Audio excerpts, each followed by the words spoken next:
अधीश की बात सुनकर अबराल बहुत गुस्से में था, लेकिन उस गुस्से को नकली हंसी में बदलते हुए उसने कहा, मुझे थोड़ा वक्त दे सकते हो सोचने के लिए?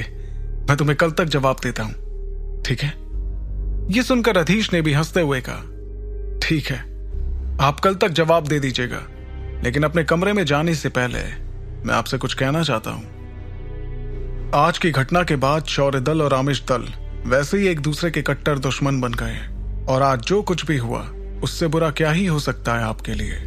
अबराल ये बात सुनते ही अपने दांत पीसने लगा। वहीं उसके गुस्से से अनजान अधीश पलट कर अपने कमरे की ओर जाने लगा। वो तेजी से अपने कमरे की तरफ बढ़ने लगा, जैसे कोई उसका वहां इंतजार कर रहा था। वो अपने दिमाग से इरा को निकाल ही नहीं पा रहा था। आज इरा को देखकर उसके मन में वासना से भरे ख्याल आने लगे थे, और इसलिए वो कमरे में जाकर अपनी प्यास बुझाना चाहता था। वहीं दरबार में खड़े अबराल ने एक गहरी सांस ली और खुद से कहा, ये हकीम हर वक्त लड़कियों की तलाश में रहता है। मुझे लगता है एक दिन इसकी मौत भी किसी लड़की के हाथों ही होगी। इसके बाद वो मैकी को देखने चला गया। दूसरी ओर अधीश के कमरे का पता लगाकर ध्रुव और विदुर उसके कमरे में पहुंचे। दरवाजा खोलते ही उन्होंने देखा कि एक लड़की जो अध नंगी बिस्तर पर लेटी हुई थी और उसके शरीर को सिर्फ एक पतले से आर पार दिखने वाले कपड़े से ढका हुआ था। तभी विदुर ने हड़बड़ाते हुए ध्रुव से कहा, जल्दी छुपो, कोई आ रहा है। यह सुनते ही ध्रुव दबे पांव चलते हुए पर्दों के पीछे छिप गया। तभी उसने देखा कि पर्दों में एक छेद था जिससे ध्रुव कमरे की गतिविधियां देख सकता था।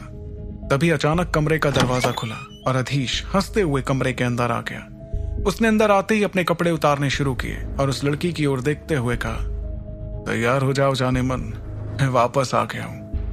चलो आज की रात भी रंगीन बनाते हैं। इतने में पर्दे के पीछे छुपे ध्रुव ने विदुर से कहा, आचार्य ये आप मुझे क्या दिखाने ले आए? इस पर विदुर ने जवाब देते हुए कहा, फिक्र मत करो, वो कुछ नहीं कर पाएगा। वो कुछ करे इससे पहले ही हम उसे खत्म कर देंगे। ये सुनते ही ध्रुव के चेहरे पर हल्की सी मुस्कुराहट दिखाई दी और वो हमला करने को तैयार हुआ। तभी अचानक विदुर को कुछ महसूस हुआ और उन्होंने कहा, प्लान चेंज, कोई और भी आ रहा है, लेकिन ये कोई तो बाहर से आ रहा है। इतना कहकर विदुर ने ध्रुव के शरीर को काबू करते हुए पीछे देखा तो एक सफेद रोशनी तेजी से कमरे की ओर आ रही थी। ये देखकर ध्रुव के पसीने छूटने लगे कि आखिर ये था कौन। शरीर की अचानक बढ़ती गर्मी को महसूस करते हुए विदुर ने कहा, घबरा तुम रहे हो, लेकिन पसीना मुझे आ रहा है। इसके जवाब में ध्रुव ने विदुर से कहा, शरीर मेरा है तो मेरे घबराने पर मुझे तो पसीना आएगा ही ना आचार्य। ये सुनकर विदुर ने मुस्कुराते हुए कहा, तैयार हो जाओ, वो आ गई। इस पर ध्रुव ने तुरंत चौंकते हुए पूछा, वो लेकिन कौन? इतने में अचानक वो बड़ी सी खिड़की जिससे टिक कर ध्रुव खड़ा हुआ था अचानक टूट कर बिखर गई। किस्मत से पर्दों को कुछ नहीं हुआ और इसलिए ध्रुव भी बच गया था। खिड़की के टूटने से अधीश भी डर गया था। उसने जैसे ही खिड़की की ओर देखा तो चांद की रोशनी में उसे बाहर से आती हुई इरा दिखाई दी। वो इस वक्त हवा में उड़ रही थी और उसकी आंखें सुनहरे रंग की थी। इरा के चेहरे पर चांद की रोशनी पड़ रही थी और ऐसा लग रहा था जैसे स्वर्ग से कोई अप्सरा धरती पर पधार रही है। लेकिन फर्क सिर्फ इतना था कि इस अप्सरा की आंखों में एक अजीब सा गुस्सा दिख रहा था। दूसरी ओर ध्रुव उसे वहां देखकर हैरान रह गया था। उसने धीमी आवाज में विदुर से कहा, इरा, यहां पर? ये यहां पर क्या कर रही है?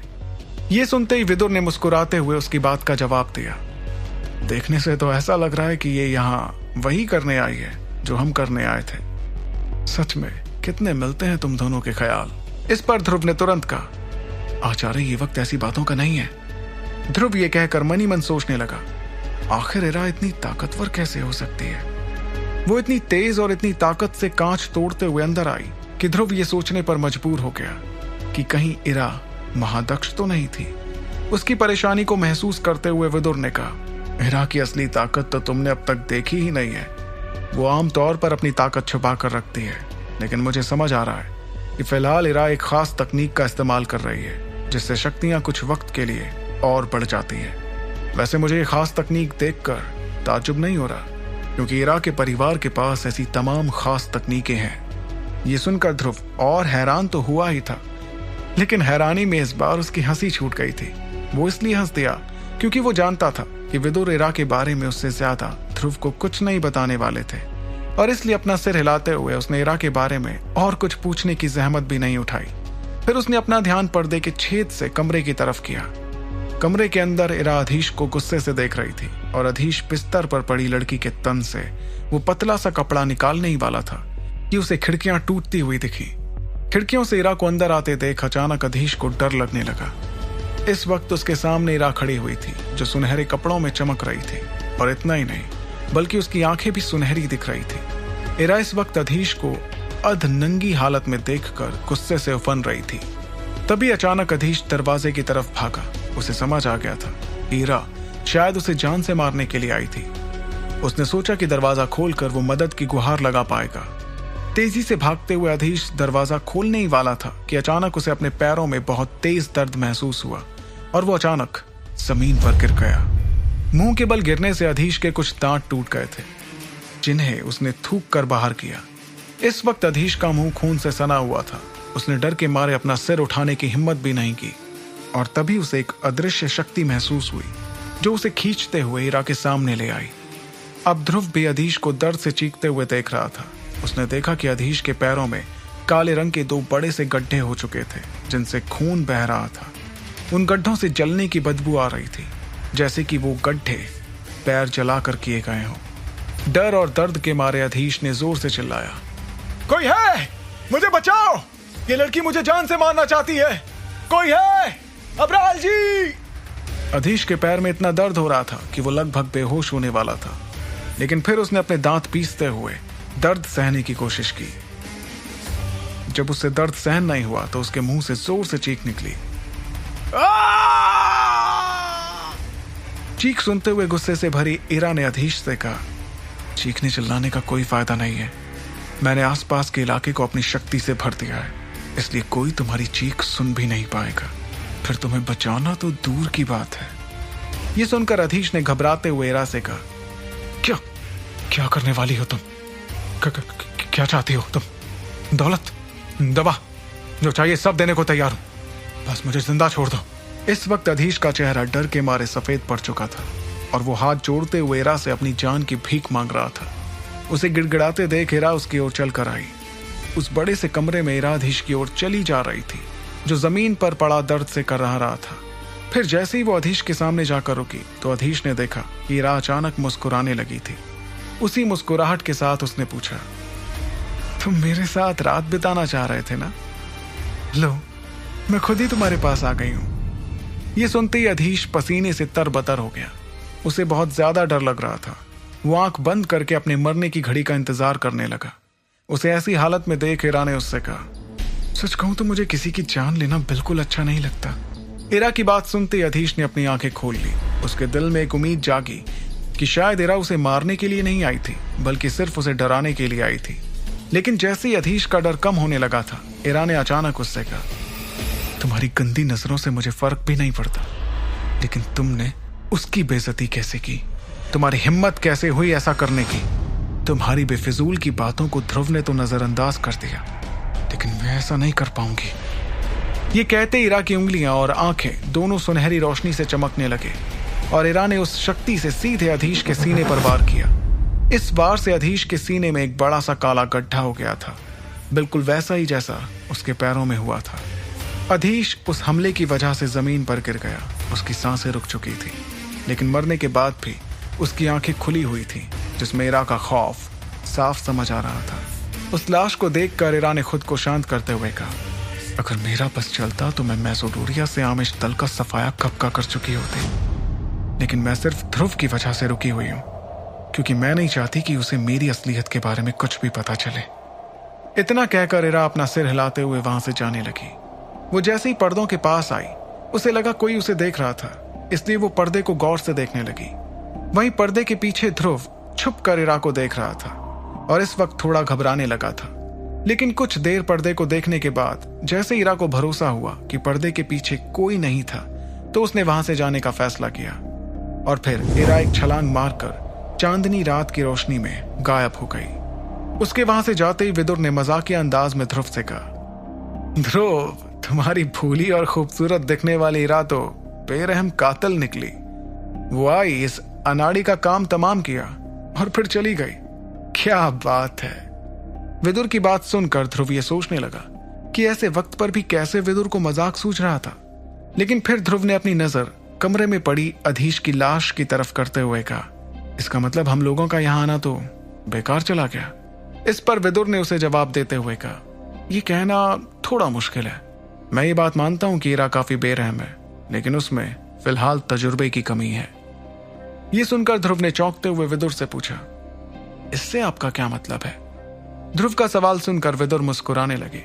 उसी मुस्कुराहट के साथ उन्होंने धीमी आवाज में कहा, बस देखते जाओ। विदुर की बात ध्रुव के पल्ले नहीं पड़ी थी और इसलिए उसने पर्दे के पीछे कुछ देर और इंतजार किया। वो कमरे की हर चीज को देख रहा था कि आखिर ईरा क्या भूल गई थी जो विदुर ने उसके तजुर्बे की बात कर दी थी। तभी उसकी नजर बिस्तर पर पड़ी लड़की पर पड़ी, जो इस वक्त शायद बेहोशी की हालत में थी और कुछ नहीं कर पा रही थी। ऐसा इसलिए क्योंकि वो बिस्तर से बंधी हुई थी। उस कमरे के अंधेरे सन्नाटे के बीच ध्रुव को अचानक एक आवाज सुनाई दी और उसने अधीश की लाश की तरफ देखा। तभी अधीश की लाश अचानक से उठकर चलने लगी। ये देखकर ध्रुव का मुंह हैरानी से खुला का खुला रह गया। वो सोचने लगा कि आखिर अधीश इतना खतरनाक वार कैसे झेल गया। वहीं अधीश ने उठते हुए अपने सीने को देखा और कहा, अरे बाप रे, बाल बाल बच गया। अगर मैंने गुरुजी से कछुआ छाप दवा नहीं ली होती तो मैं तो आज पक्का मर ही गया होता। फिर बड़ी मुश्किल से उठते हुए अधीश पास ही रखी एक टेबल तक गया। उस टेबल पर एक छोटी सी बोतल रखी हुई थी, जिसे आराम से उठाकर अधीश ने उस दवा का छिड़काव अपने जख्मों पर किया और फिर अपनी जेब से एक गोली निकालते हुए उसने उस दवा के साथ गुटक लिया। उसके दवा खाते ही उसका चेहरा बेहतर लगने लगा और घाव भी हल्के हल्के भरने लगे। तभी उसने खुद से कहा, ये जख्म तो ठीक होने में 6 महीने लगा देंगे।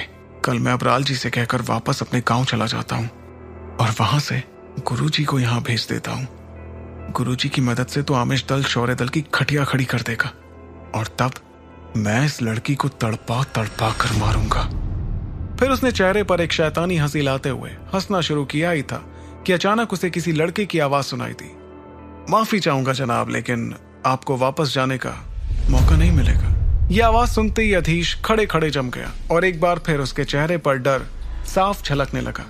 उसने धीरे धीरे पलट कर देखा तो एक काले कपड़ों वाला आदमी पर्दों के पास खड़ा हुआ था। उस आदमी ने अपने हाथों पर शक्ति लाते हुए कहा, कितनी लापरवाह लड़की है, अब तो मुझे ही से जान से मारना पड़ेगा। उसके हाथ पर एक सफेद रोशनी मंडराने लगी थी, जिसे देखकर अधीश ने चौंकते हुए कहा, ये तो दिव्य रोशनी है। अधीश की हैरानी को देखकर ध्रुव ने जवाब में कहा, बधाई हो, दिव्य रोशनी सही जवाब है। आप जीतते हैं एक 1 साइड टिकट जहन्नुम की। एंजॉय। ये कहकर ध्रुव ने मुस्कुराते हुए अपना हाथ हिलाया, जिससे वो सफेद रोशनी उसके हाथ से निकलकर बिजली की रफ्तार से सीधे अधीश की तरफ गई। फिर उस रोशनी ने अधीश को जलाकर राख कर दिया और ध्रुव के सामने एक राख का ढेर पड़ा था, जो हवा की वजह से पूरे कमरे में बिखरने लगा। पलक झपकते ही वो अनाड़ी हकीम मर गया था। ध्रुव ने उसे चिल्लाने तक का वक्त नहीं दिया था। इसके बाद ध्रुव ने खुश होते हुए ताली बजाई और फिर उसने भी खिड़की से बाहर छलांग लगाते हुए विदुर से कहा, चले आचार्य। इसके जवाब में विदुर ने ध्रुव को आदेश दिया, चलो वापस घर चलते हैं। विदुर के आदेश के बाद ध्रुव उछलते कूदते अबराल आमिश के घर से बाहर हुआ, लेकिन बाहर जैसे ही उसने एक घर की छत पे कदम रखते हुए जमीन पर छलांग मारी तो उसने कुछ ऐसा देखा जिसे देखकर वो अचानक वहीं रुक गया। उसके सामने सुनहरे कपड़े पहनी हुई ईरा खड़ी थी, जो इस वक्त उसे ही देख रही थी। ईरा ने गुस्से में उस काले कपड़े पहने आदमी से पूछा, कौन हो तुम? सुपर योद्धा के सारे एपिसोड्स को सुनने के लिए डिस्क्रिप्शन में दी लिंक से डाउनलोड करें पॉकेट FM ऐप।